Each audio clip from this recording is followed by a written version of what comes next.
Hello friends. तो इस तरीके से करेले बनाओगे ना तो बहुत ही ज़्यादा स्वादिष्ट लगते हैं और बिल्कुल भी कड़वे नहीं लगते। तो चलिए बनाते हैं। तो मैंने ये करेले लिए हैं, तो अब मैं इनको छीलूँगी। अब थोड़ा थोड़ा ही छीलना है हमें, क्योंकि ज़्यादा नहीं, करेला हमारे सॉफ्ट थे, हमने थोड़े थोड़े ही छीले हैं। अब मैं इसमें 1 चम्मच नमक डालकर रख दूँगी 1 घंटे के लिए।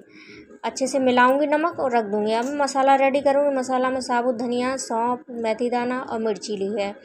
अब मैं इनको तवे पर डाल के भूंज लूँगी। इनको थोड़ा थोड़ा हमें भूंजना है, और भूंजने के बाद फिर हमें मिक्सर में डाल के इनको पीस लेंगे।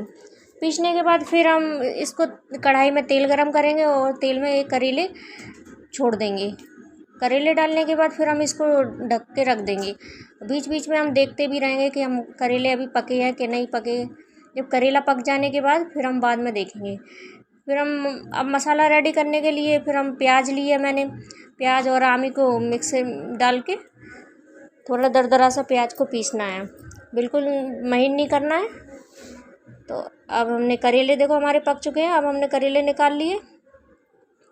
अब मैं मसाला जो पीसा था ना, वो भी मसाला भी छोड़ दूँगी, प्याज वाला। और पैन में तेल गरम करके अब दरदरा पिसा हुआ मसाला वो भी डाल देती हूँ। अब धनिया, मिर्ची, नमक और ये मसाला पिसा हुआ, ये सारा मसाला को अच्छे से मिक्स कर लेती हूँ। अब मैं करेला को इस तरीके से काट लेती हूँ, थोड़ा थोड़ा बीज निकाल देती हूँ, ज़्यादा पूरे बीज नहीं निकालूंगी, थोड़ा थोड़ा ही निकालूंगी, क्योंकि मसाला भी तो जाएगा अंदर। तो मैं थोड़ा थोड़ा बीज निकाल दूँगी और इस तरीके से काट लूँगी।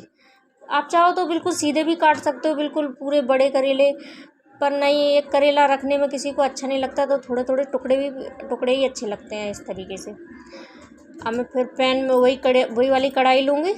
अब उसी में सारे भरे हुए करेले ही छोड़ दूँगी। करेले भी फ्राई करूँगी इस तरीके से।